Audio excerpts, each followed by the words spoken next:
Welcome to the podcast with Soul. If you're interested, I need some sponsors to help me pay for all of this. So if you're interested in sponsoring some episodes, I will DM me on my Instagram, which is the podcast with Soul, or you can email me at thepodcastwithsoul@gmail.com.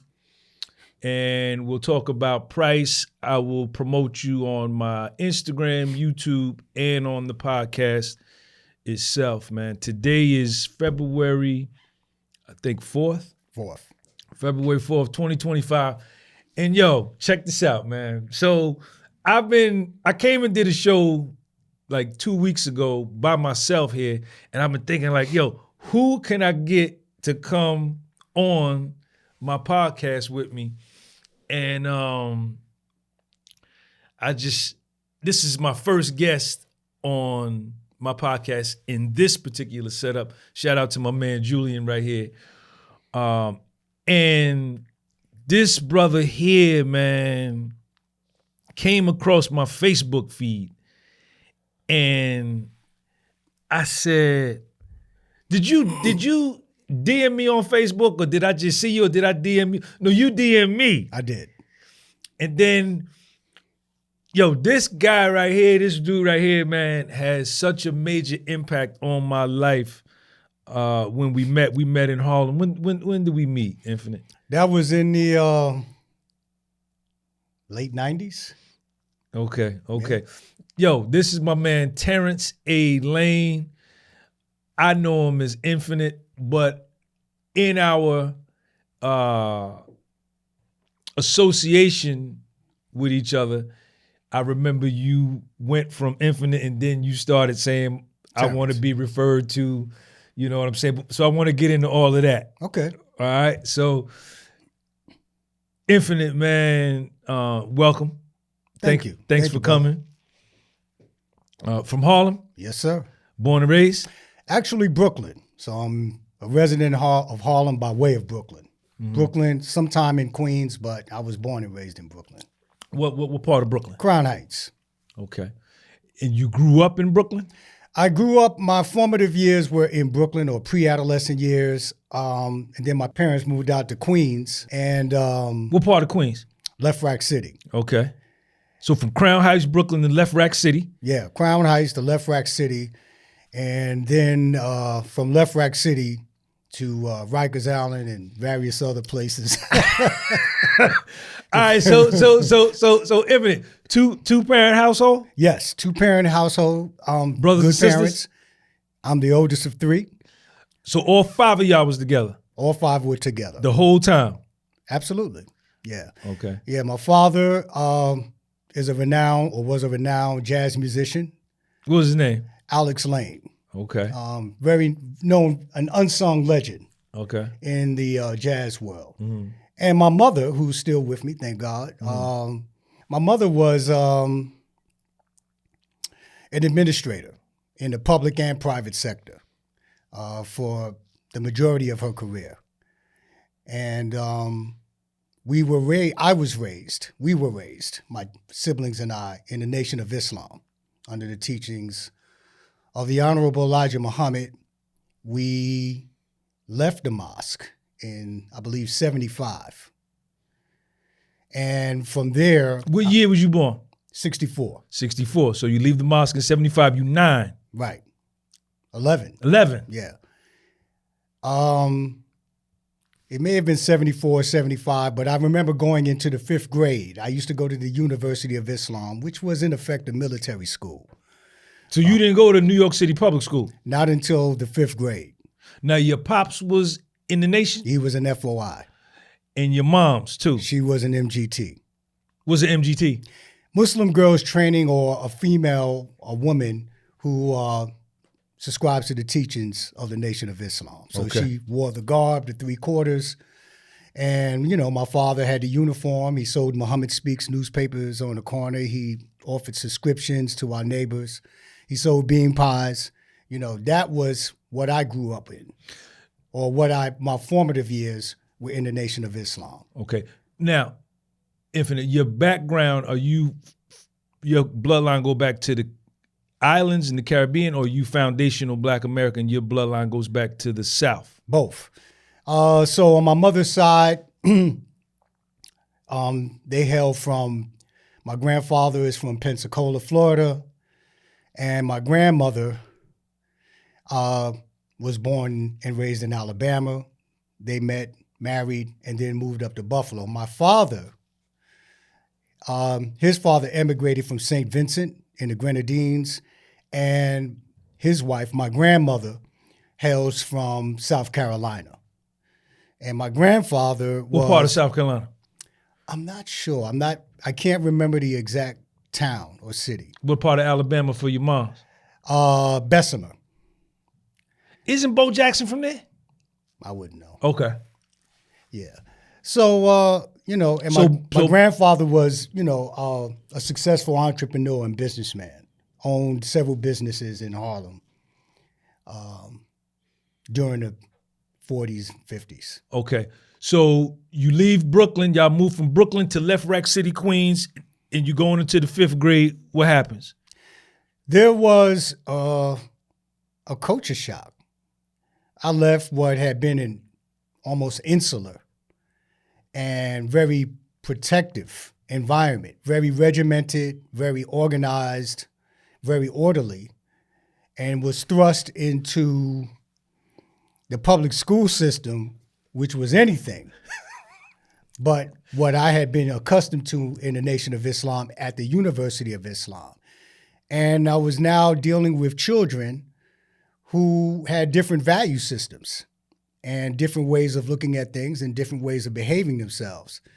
As a matter of fact, I was referred to by the children on my block as a youth. They called me the little Jew boy because of the way that I spoke and my ability to articulate myself. I didn't use profanity. And so there was already a distinction between myself and my peers. This is in Left Rack City? Yes, sir.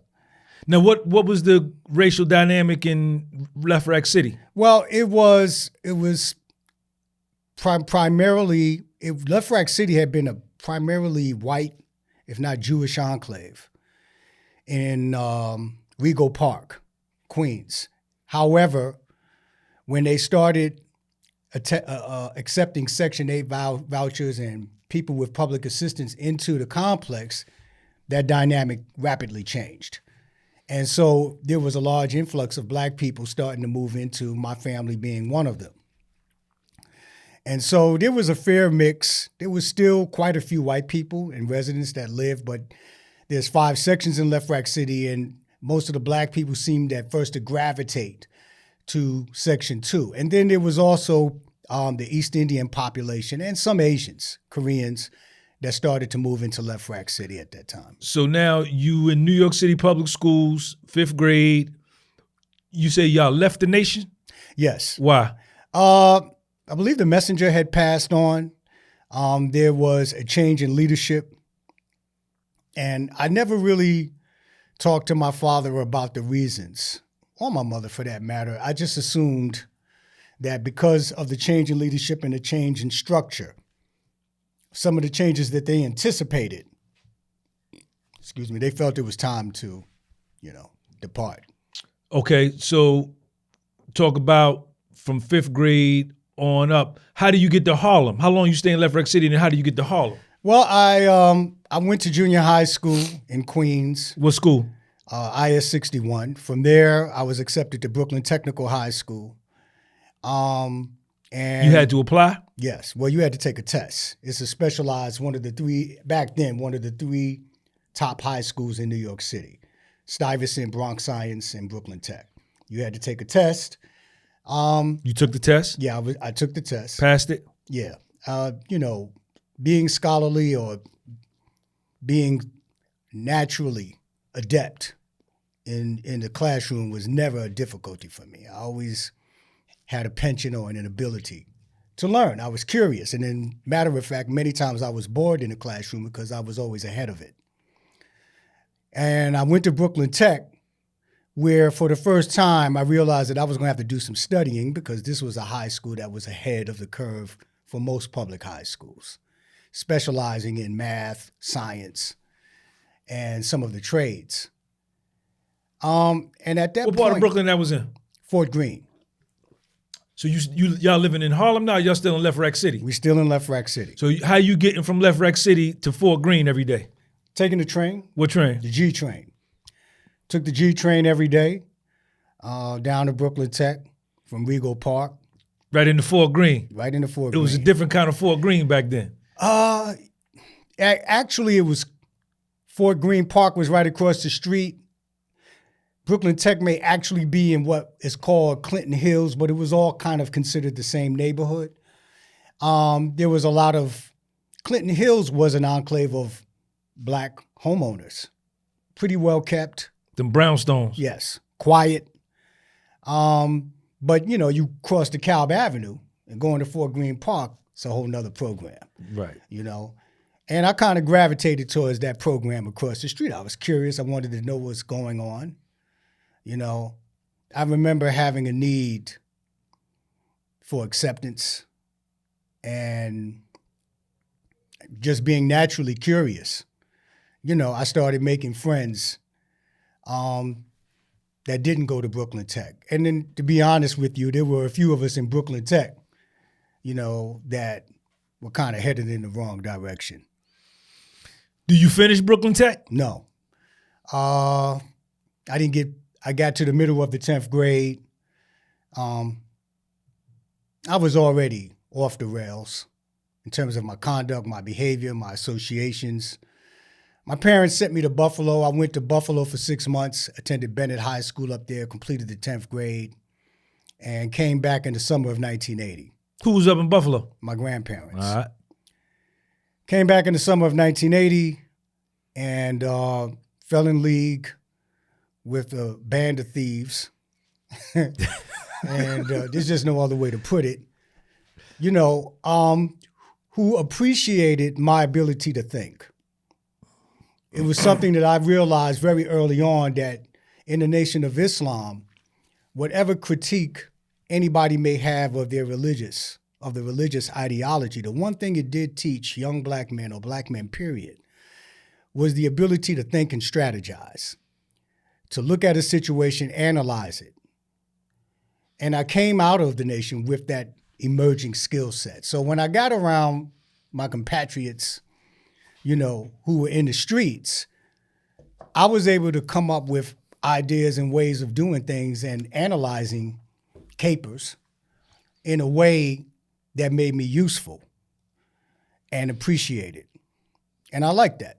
You know, I didn't necessarily feel like I could achieve that among my peers who were in school. And I knew, quite frankly, that I probably wasn't really willing to work that hard. At Brooklyn academically, Tech. Right. Yeah, I really wasn't I didn't want to work that hard. So Right. I found it easier to just, okay, well, these guys, you know, I can sit there and they talking about something, I can figure some stuff out. Right. You know, and so, and there are other, I guess, psychosocial reasons. You know, I think back to that era of my life. You know, it wasn't because of parenting or home dysfunction or anything like that. No household is perfect, and I certainly knew right from wrong. But I had a need, as much as I can recall, I had a need to be valued in a way that I just couldn't seem to find anywhere else. Mm-hmm. Now, Terrence, when I met you, Mm-hmm. you was infinite. And we met in the rooms of Narcotics Anonymous. Mm-hmm. And you would say, my name is Infinite. Right. What is infinite? What does that mean? Infinite is my attribute as a member of the 5% Nation of Gods and Earths, which I don't want to say offshoot, but branched out of the Nation of Islam. It had the same dogma, the same catechism, the same lessons, minus the structure. And where there was a lot of structure and rules, and it was regimented in the Nation of Islam.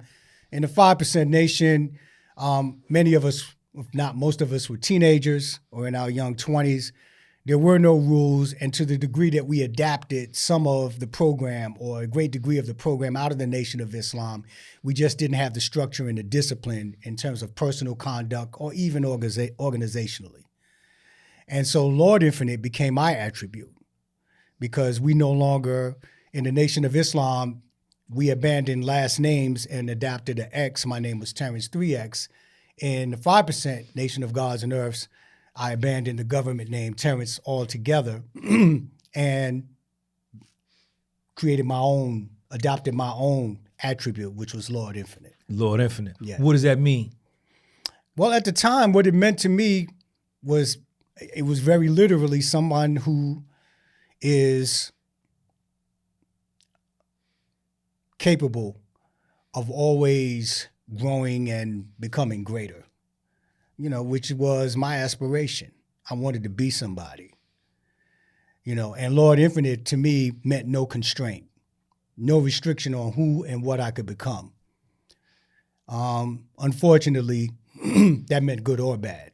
So, it was a name that denoted power as far as I was concerned, and that's what I was interested in being and having. So Infinite now, when do you get involved in the street game and in the drug game and all of that? And when does that happen? Well, that happened when I was 15. Where's your pops at this point? My pops was there. He tried, him and my mom, they tried everything that they could to steer me back onto the path. My behavior and conduct in no way was a reflection of their parenting. It was just something in me. And to be honest with you, I couldn't give you any one pat reason. It was just something in me. And I liked the adventure of it. It was exciting. And, I don't even know that I necessarily ever did anything for the money. I guess just the idea of being a rebel and an outlaw became very appealing to me because there were no rules. There was no banister. There was no guide rails. And so, 15. Are you in Harlem at this point? No, still in Queens. In 15, my best friend at the time, he introduced me to this clique he was running with. And, I joined right up. And, I wasn't very good at criminality because it wasn't too long before I got caught. And I went on a crime spree, I guess you could call it, just before my 15th birthday, for about 8 or 9 months, where I found myself repeatedly getting picked up, going to Rikers Island, parents bailing me out, until a judge, before my 17th birthday, had decided that enough was enough, and instead of getting probation, which is what I thought I was going to get, he actually sent me to prison. How much time you did? First time I went, I was sentenced to 1 to 3 years. I did almost 2. Came home, got a job. The interesting thing is that I've always worked since I was 12 years old. I have always had a job.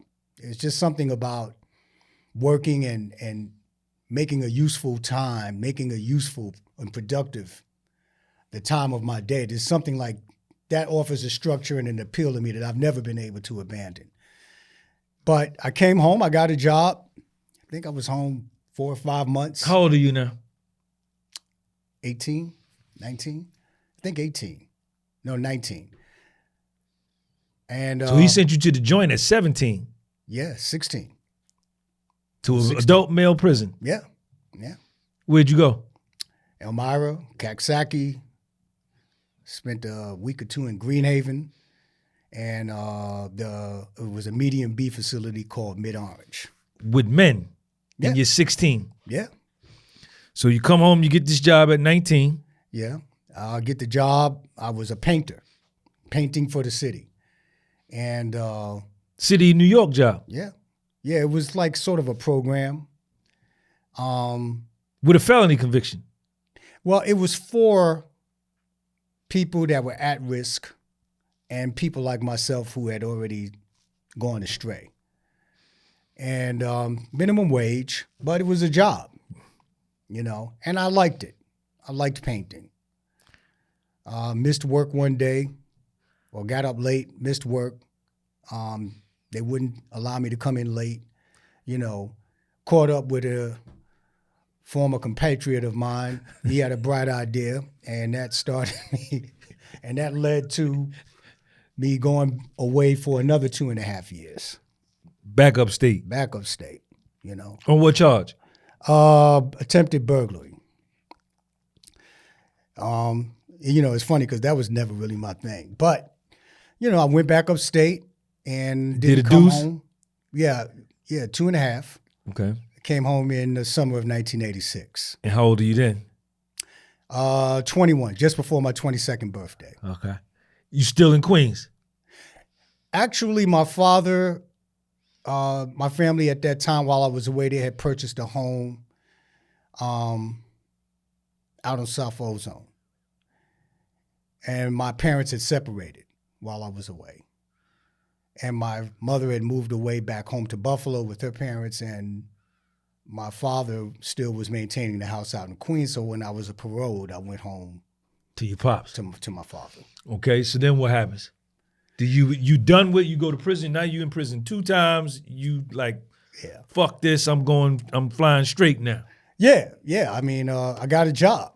I went. They had a program called NWP where you did really back-breaking construction and demolition, man. I mean, for minimum wage. I still have the checks. And you got 3 days work per week, and you got paid at the end of each day. And every day at the end, I got a check for $23.45. For 8 hours worth of work. Yeah. I was okay with that. Yeah. Beats a blank. I was told that I could go to welfare and get a one-shot deal.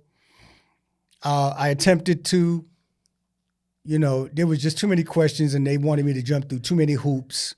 And it was something in my mind a little demeaning about that. And I'm not knocking anybody that needs help. But for me, I was 21 years old, full and able body.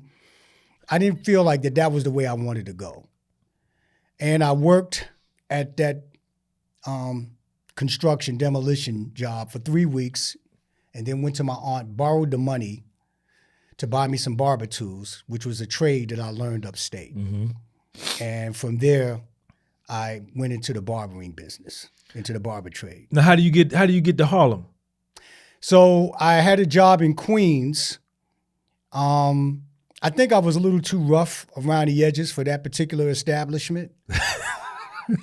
Not that I was acting like a hooligan, but, I was definitely, I don't know if I was a good fit, if the owners felt that I was really a good fit. Talented barber. Right. But, not very talkative, social. And so right before Thanksgiving, they let me go. Right. And then, so I went up to Harlem, to Jerry's Den. Yes, indeed. Who owned at that time maybe 9 shops in Harlem, the Bronx and Manhattan and Queens. Now he had one in Harlem. Was it on 145th or 143rd or something like that? He had several. 147th, 143rd. The one I went to, which was in 125th. One in the Bronx. He had shops. He was the biggest and the largest black barbershop chain in New York. Okay, so you go to Jerry's Den. So I go to Jerry, and Jerry says, well, I'm reopening a store on 125th. I need young talent. Puts me on 125th Street.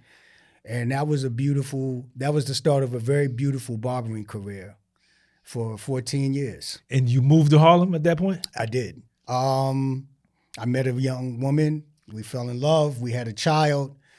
I still was residing in Queens at my father's house.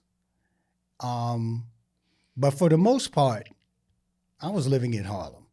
The majority of my time was spent in Harlem. Where in Harlem? Right there on 125th Street and in the Grant Projects. Okay, across the street. Yes.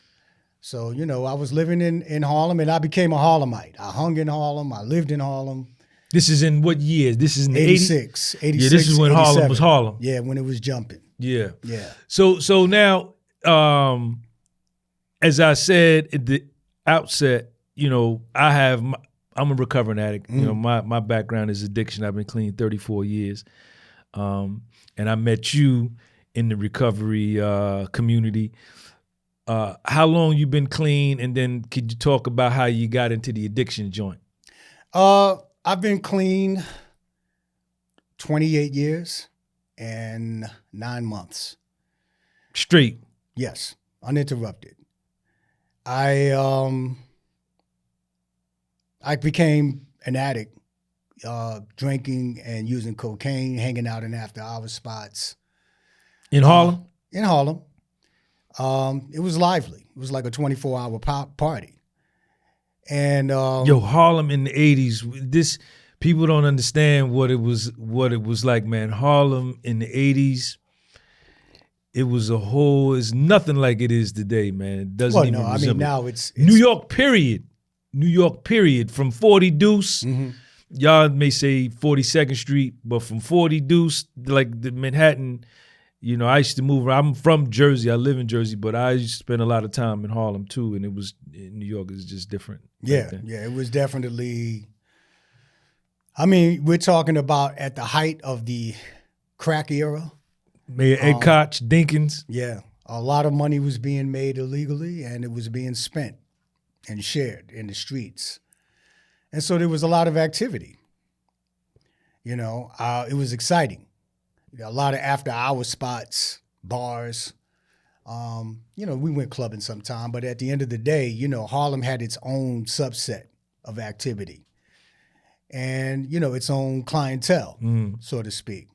So this is where your addiction took off? That's where it started. I mean, I started off recreationally. Weed? Never really was too much into marijuana. Really? No. I mean, I have smoked it, but that really wasn't my thing. And the cocaine, I remember the first time I tried it, I was afraid because I didn't know if it was hallucinogenic or a psychedelic. I didn't know what was up with this thing. And it seemed awfully weird to put something up my nose. The crack was something that I absolutely was not interested in. I came home and saw that many of the guys and my peers and older guys that I used to look up to, hustlers and people in the street, had become subjugated by this drug and were a shell of themselves. And so that was something that I don't know, I think is one of the few times in my life as a young man that I actually exercised some common sense. And my mind told me that if it could do that to them, that I was a likely candidate, that, there's nothing about me so special that I'm going to escape.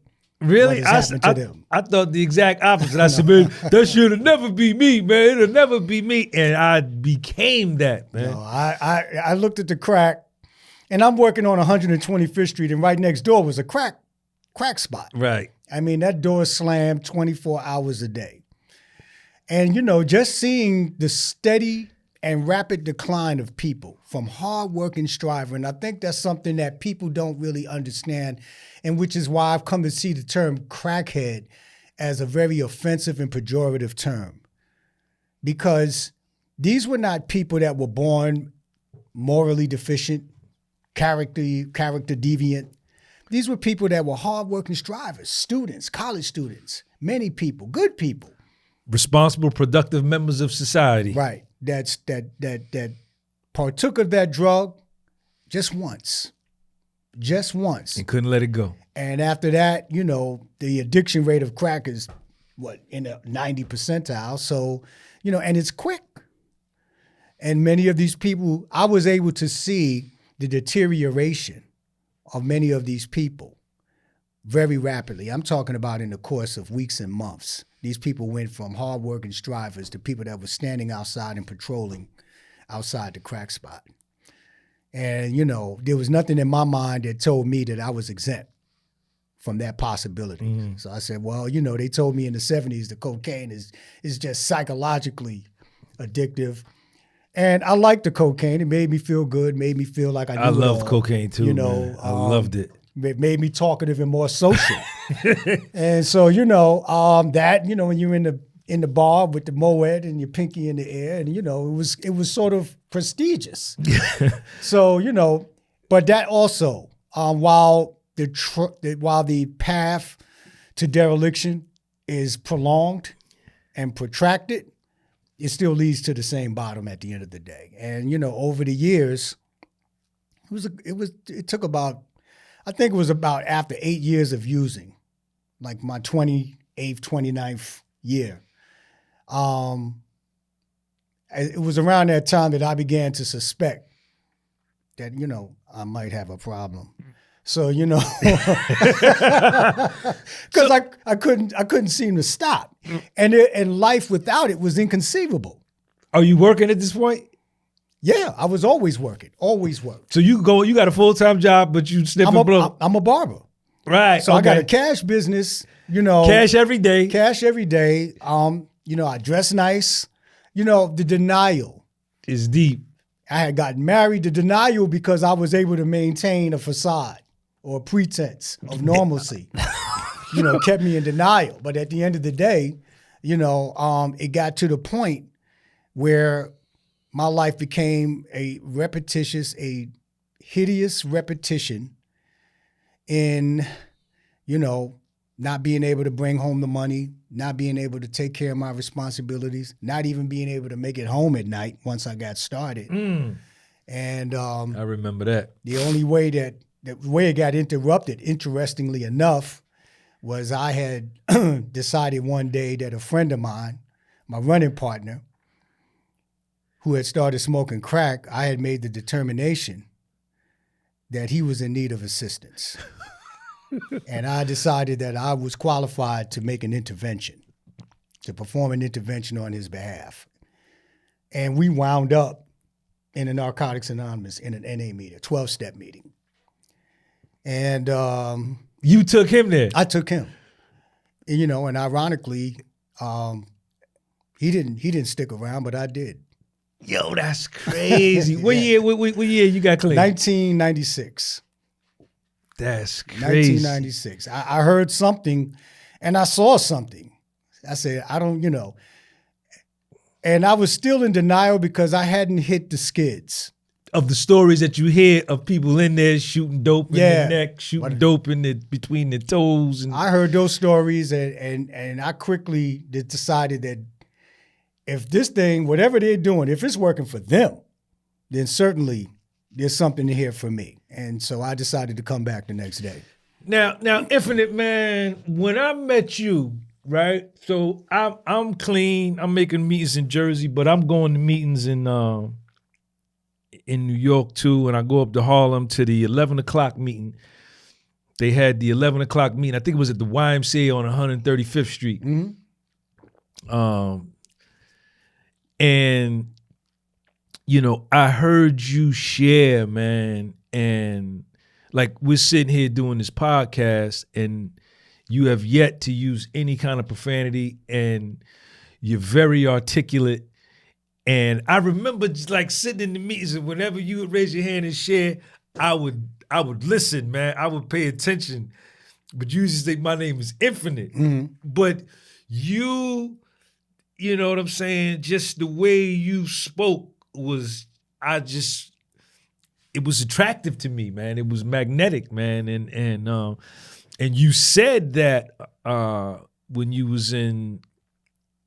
first moved out to Left Rack City, they used to call you the little Jew boy because you spoke articulate.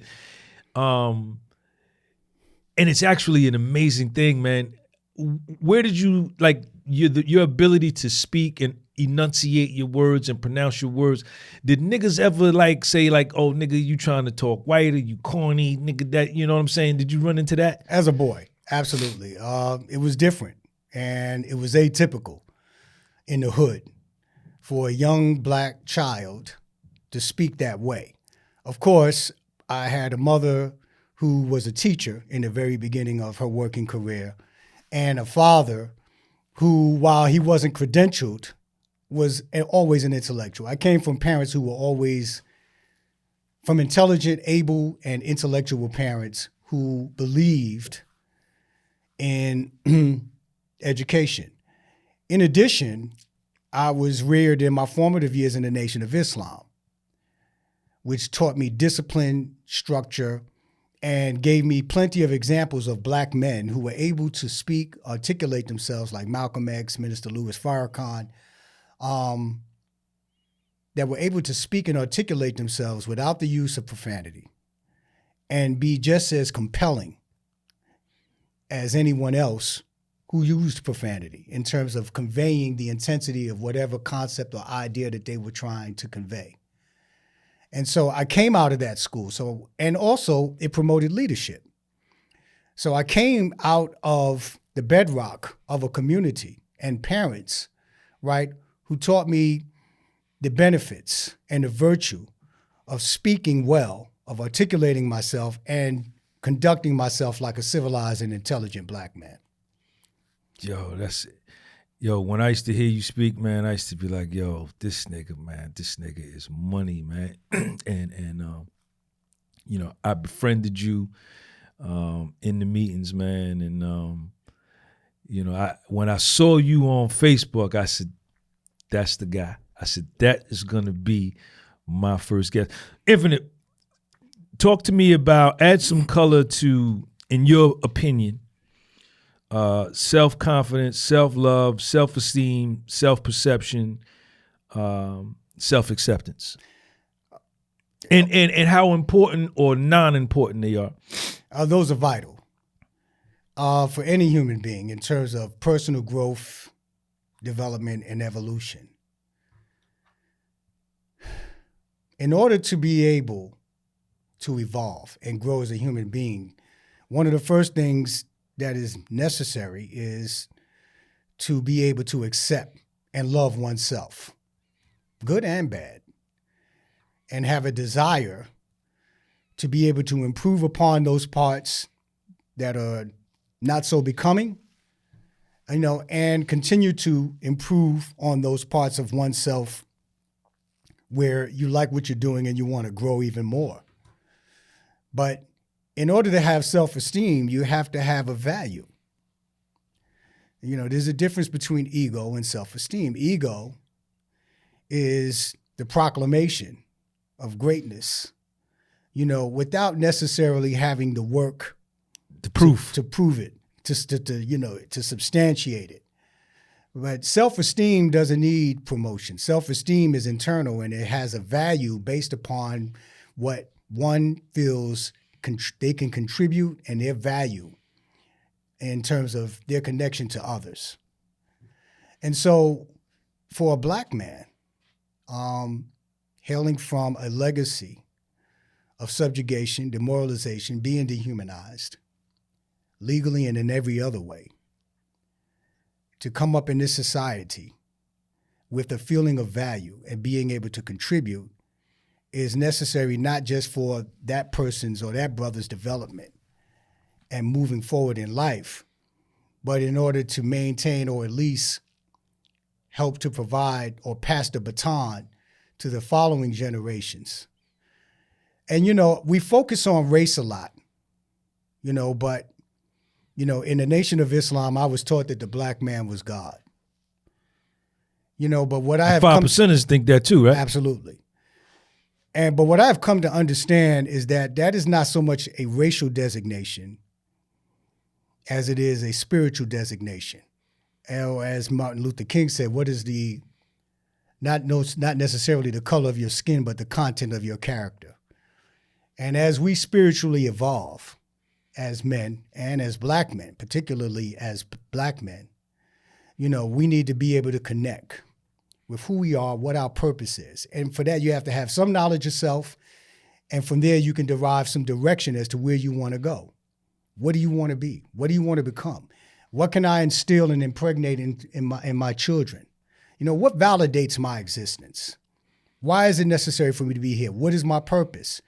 Whether or not you believe in a deity or not is not really important. What's important is that you have a connection and seeking an alignment with whatever's creating this universe, you know, and move forward in alignment with it in a positive direction. And from there emanates positivity and all of the attributes that you just asked me about. How can a young man, Infinite, develop a high self-perception and self-esteem and self-confidence in his late teens, early 20s? Is there anything that he could do, anything you can add or suggest? Or does it, you know, did you learn that in the Nation of Islam schools coming up, or did you? I know your moms and pops probably. Yeah, that desire or that feeling. Because the reason I ask is, man, and like you say, it ain't just a racial thing, man. Mm-hmm. Because my followers, I got subscribers from 6 continents, Mm-hmm. right? And I offer a service on my platform, one-on-one mentorship sessions. And I'm talking to kids in Portugal. I'm talking to white kids from the Midwest. I'm talking to foundational Black Americans from all over. I'm talking to Kenya, every race, Latin, whatever.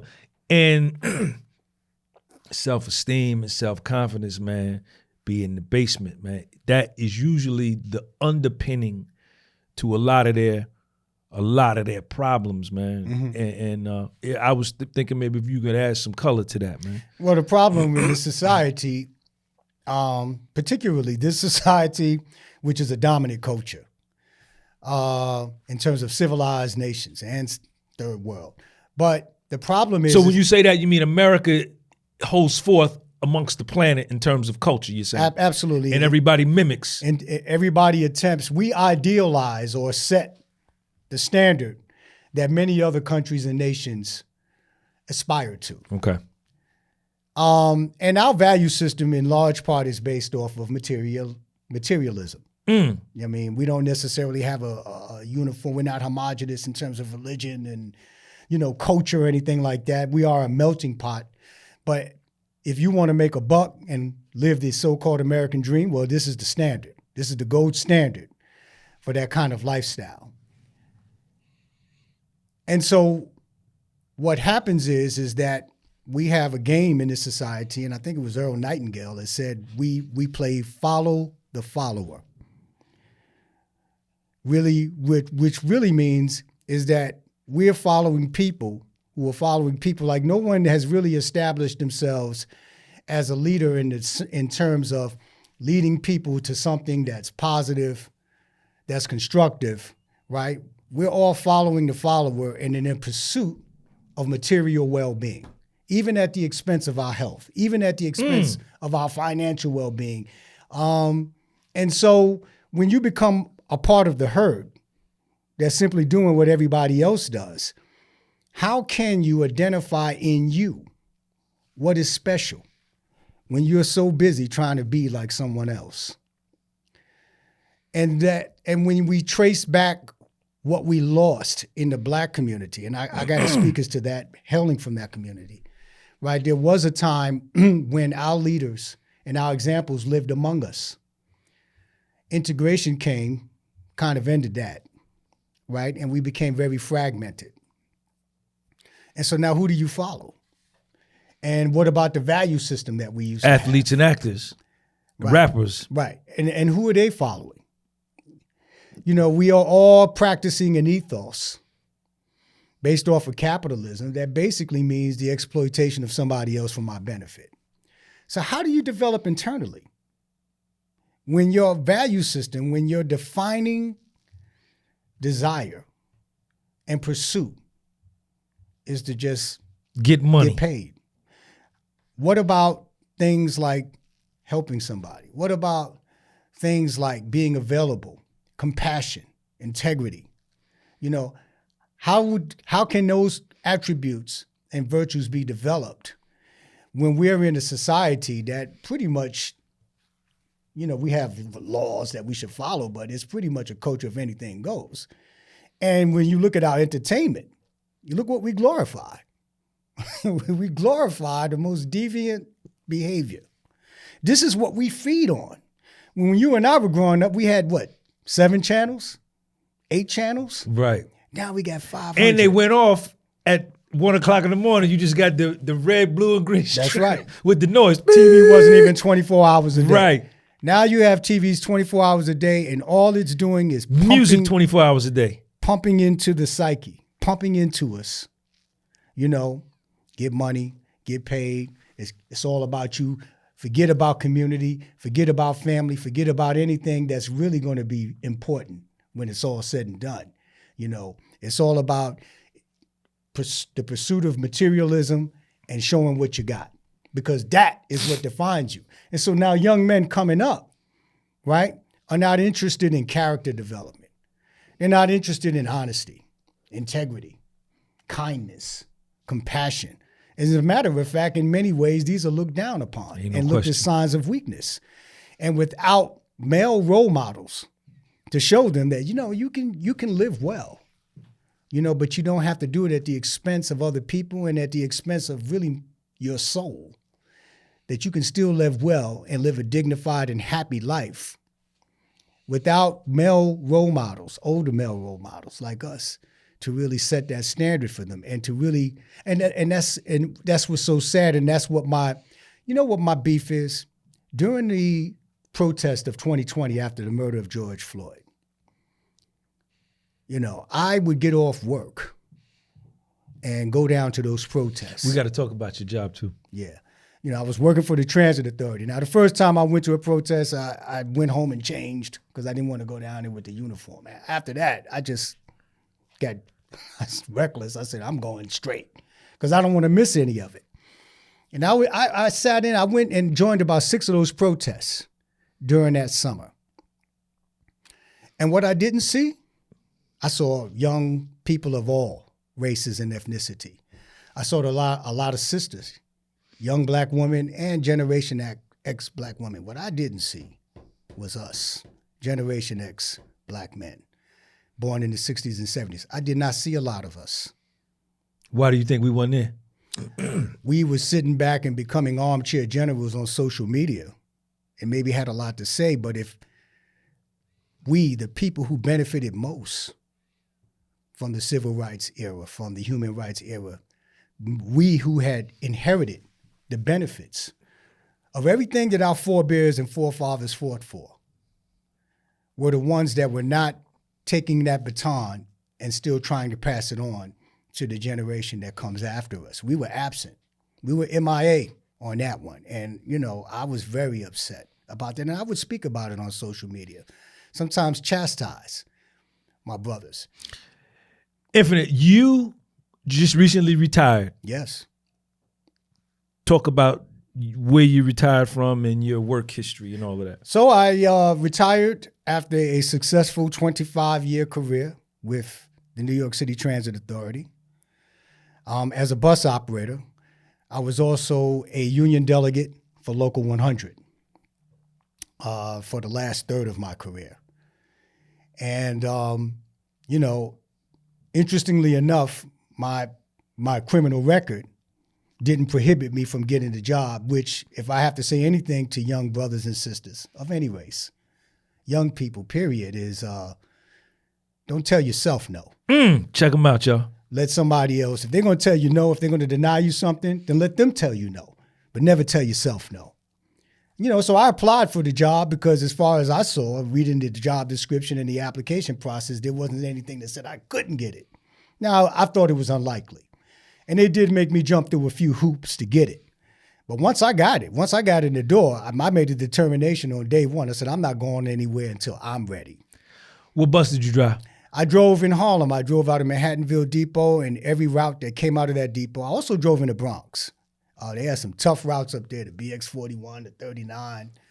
When you say tough routes, what you mean? The public? Through the hood, yeah.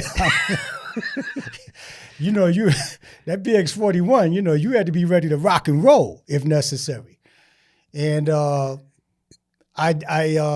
drove primarily in Manhattan, M1, 2, 3, 4, 5, 11. Those buses go up and down the avenues from one tip of the island to the other. Infinite. Hip hop comes around in 73, 74. Juxtapose the hip hop of today versus the hip hop then. And then what do you see as the golden era of hip hop? Were you even interested in hip hop? Did it even catch you? Absolutely. Yeah. In the late 70s, me and my friends, we would play hooky, and one of my friends had 2 turntables, and we would go to his house and we would be rapping. And back then they called it emceeing. And, I remember the first hip hop record, it was called hip hop, wasn't called rap. I remember the first hip hop record that was played on radio, and that was King Tim III. I think back in 77 to 78. And then, of course, here came Spoonie G, Curtis Blow, and then Rapper's Delight, which kind of just commercialized. That was the introduction of the commercial era of hip hop. And then I would say that the 80s was probably the golden era of hip hop, because then you just came out with so many different artists, who came with a lyrical skill set, Give me some names. LL Cool J, Rakim, KRS-One,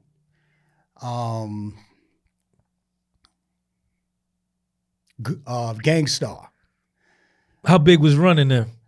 Run DMC were the very first crossover hip hop artists. Houdini?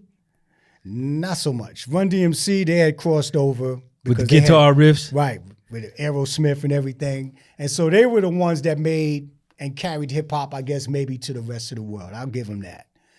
Were you a Run DMC fan? I was. Yeah. When they came out with the first one, Sucker MCs. Yeah. In 1983. Yeah. That was the golden era, because that made hip hop, which was in the 70s an underground thing that we were doing in the parks and at certain venues, but that brought hip hop into the mainstream where you could turn on the radio and listen to it. Grandmaster Flash, Melly Mel, these are the legends, the people that really have introduced the platform that has grown to now where hip hop is the predominant musical form on the planet. Talk about hip hop 2024, 2025. I'm not even familiar with it. I kind of checked out in the 2000s. Yeah, I'm the same thing. There are some artists, that I know. Nothing magnetic about it to me at all. Nothing draws me to it. Nothing. Yeah, and perhaps, I'm 60 years old, so maybe I've aged out. But at the end of the day, there's nothing about it in terms of what I'm hearing that makes it appealing to me. Now, maybe young people and, it's all about materialism. Back in the 80s and the 70s, Public Enemy, we talked about things that were relevant, and there was some substance, political and cultural substance to many. It was relevant, even NWA, when they made the song "Niggas for Life," you may have taken umbrage, with their use of that word and with their colorful, language. But at the end of the day, there was something that they were saying. They had something to say. They were saying, they were saying something. And they were doing a little bit more than just depicting their reality, right? Now, I'm not sure what they're saying, Mantronics and Just Ice just put out some music, man, that is good. Mm-hmm. That is reminiscent of the old Just Ice and Mantronics, Cold Getting Dumb and his old stuff I've been checking out, man. And what it did to me, because I heard it, I said, it's still alive in me if I hear it, right? That magnetism is still in me, but I just don't hear any type of flavor in none of this, man, that just makes me want to listen to it over and over and over. And it kind of stems back to what you were saying when I asked you about the self-esteem, self-perception, that it's based upon my material, there's no value in it, right? No substance to it. It's no purpose. I mean, they're talking about, going in the club. If you mess with me, I'm going to pull out my gat. I got my mob with me. I'm going to make this woman or this man do whatever it is that I want him to do, and then I'm going to discard him. I mean, it just doesn't have any cultural or substantive relevance in terms of what's happening in the world today or in our communities. And I mean, unfortunately, the argument could be made, is there really such thing as a black community anymore?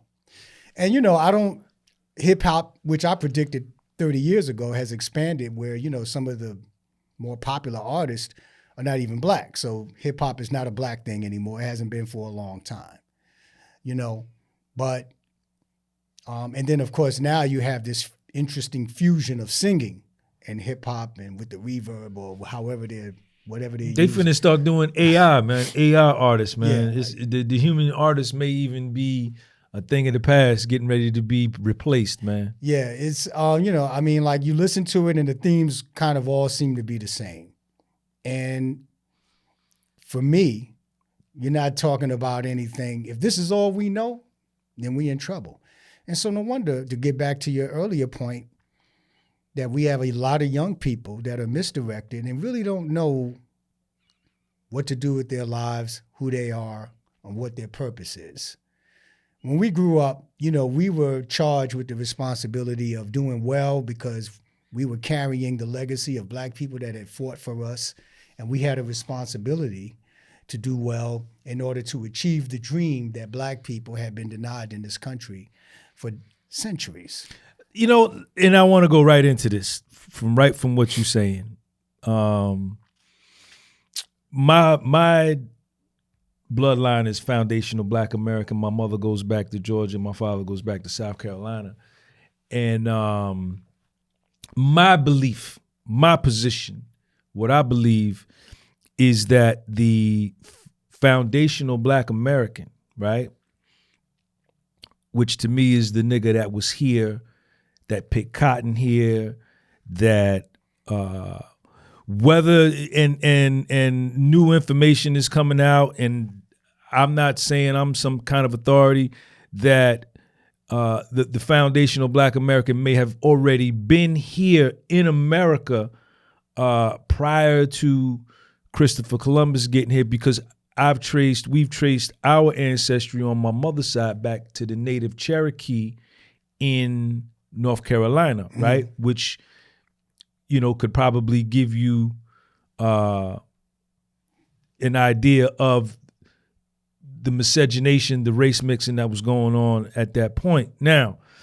since that time, and I think now I live in North Jersey, the bulk and the majority of the Black community that I see now in New York and North Jersey is a lot of Caribbean Blacks, Caribbean Blacks, Jamaicans, Haitians, a lot of immigrants from Africa.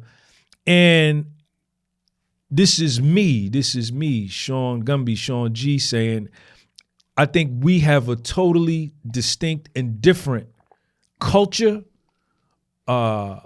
ideology, look in many ways, way of doing things, cuisine.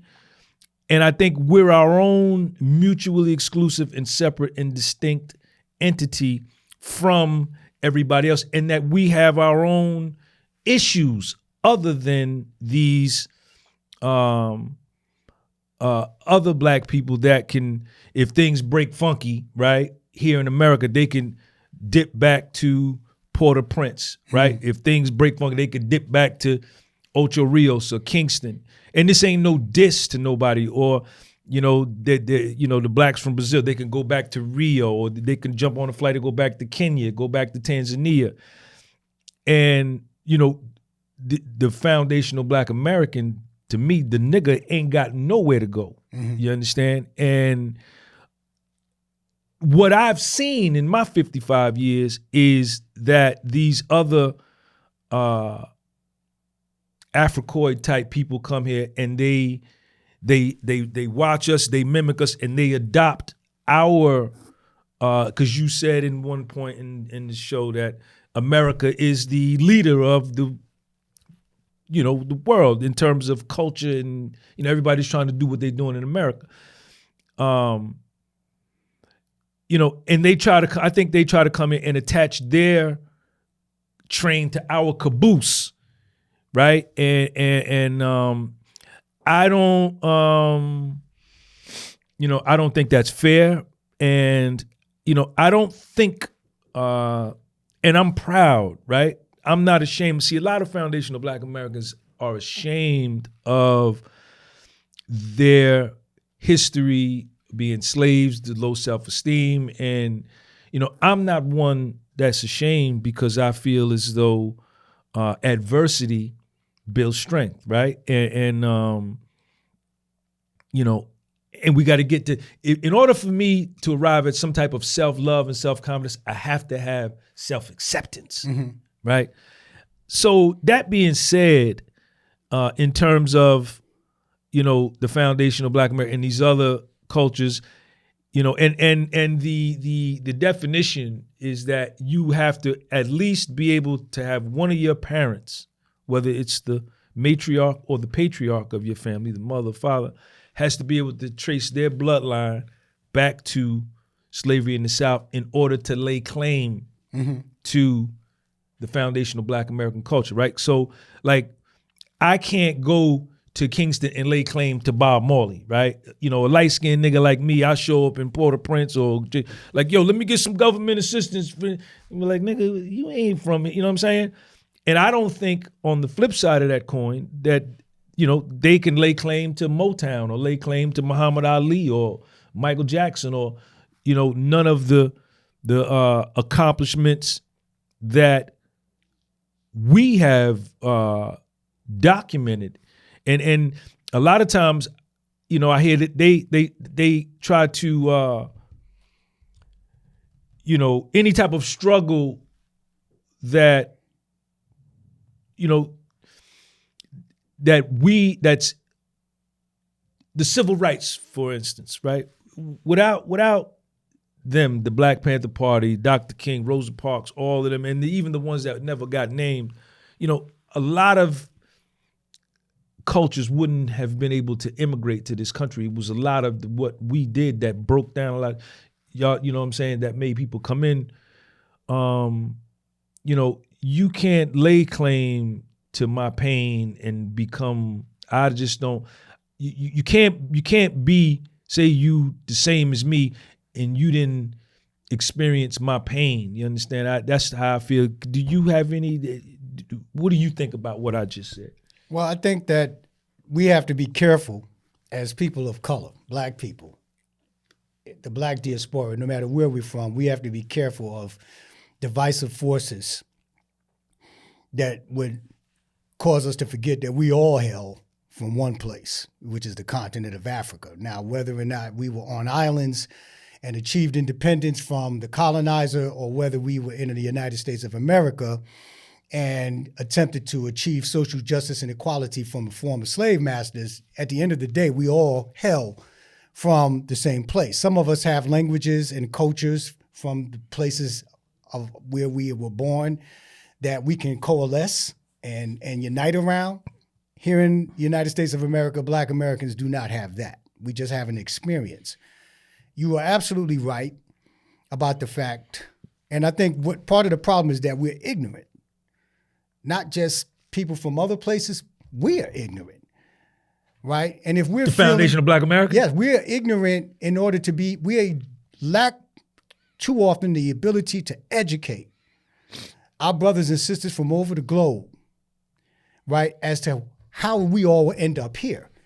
You know, there was a suite of legislation in the 60s. Voting Rights Act, Civil Rights Act. You know what they don't talk about? The Immigration Act of 1965. Check them out, y'all.